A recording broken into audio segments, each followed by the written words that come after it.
ampak se bi vam rada zahvalila, da ste me predlagali za nagrado, seveda, da sem nagrado dobila, ker jo seveda razumem na več načinov.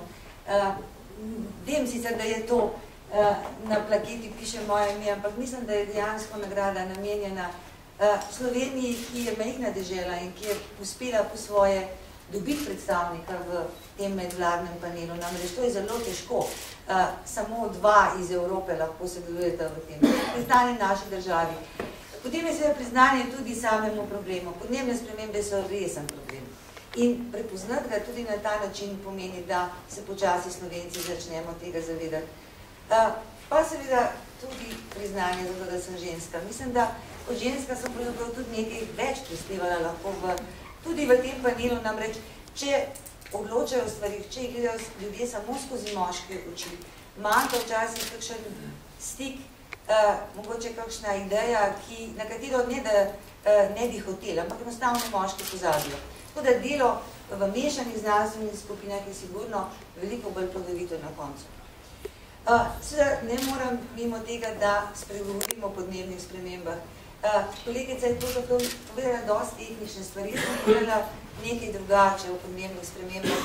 Seveda, vzven se zdi, da so nastale res samo zaradi emisij toplogrednih plinov, kar je z fizikalnega stališča res. Ampak odkje so prišle pa emisije? Namreč, če primerjamo v zadnjih 200 let, je ljudi 6-krat več na Zemlji. To je podatek, ki nas opozarja, da nas je na tem planetu, ki se pa nič ni povečal več. Druga stvar je, čeprav se nam zdi, da smo včasih živeli bolje. Takrat, ko to prvič pomisliš, je to znak staranja. Ne? Ampak v resnici smo v 200 letih Zemljani bistveno bogatejši. Bolje živimo. Seveda, zelo neenakomerno je to bogatstvo sicer razporejeno, pa vendar, mi smo približno 17-krat bogatejši, kot so bili naši pradedje. Zato porabimo seveda več energije.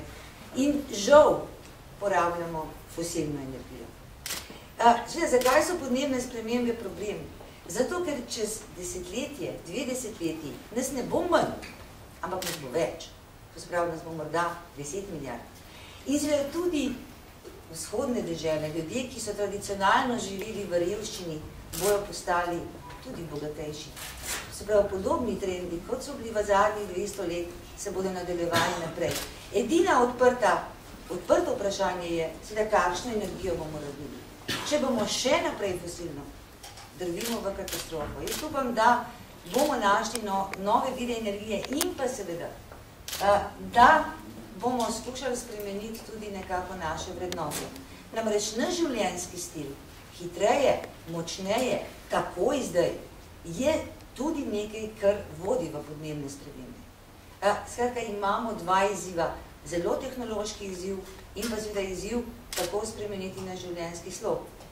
Tretja stvar, ki bi jo rada povedala, je seveda, da se skala podnebnih sprememb, kjer govorimo o kumulativnih učinkih čez desetletja, zelo slabo ujema za skalo politike. Politika ima svoj življenjski cikel običajno na 4, morda ponekod na 6 let. Skala podnebnih sprememb pa je skala mnogo daljša, vredna bolj tehtnega razmisleka.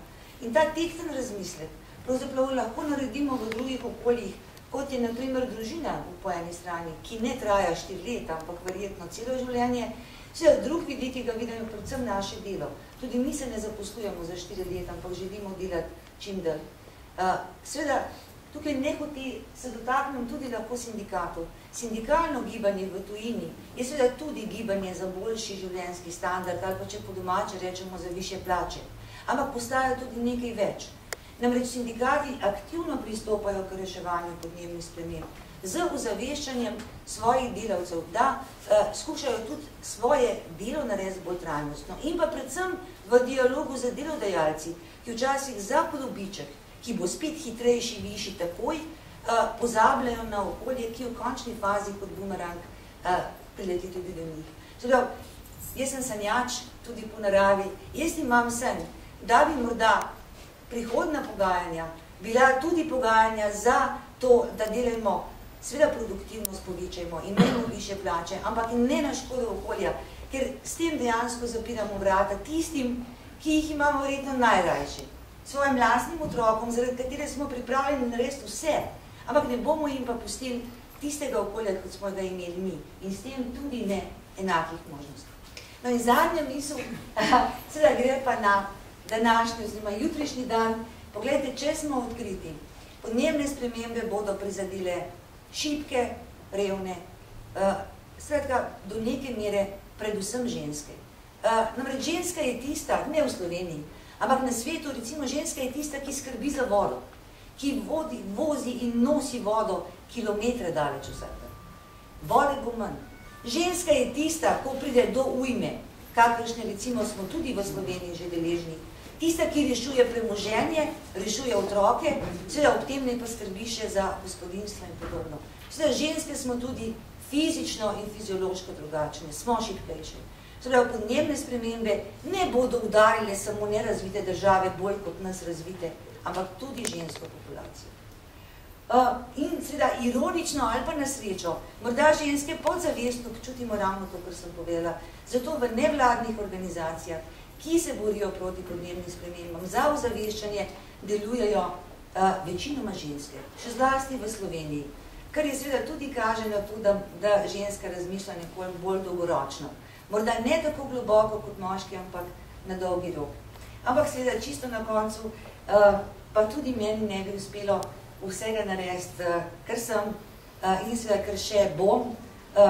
Če ne bi bilo mojega moža, ki je tukaj, ne, včasih je družina tista, če ženska naredi več na enem področju, pa mož pomaga drugje. Tako da v končni fazi sami pa tudi naš dosti ne bo. Hvala.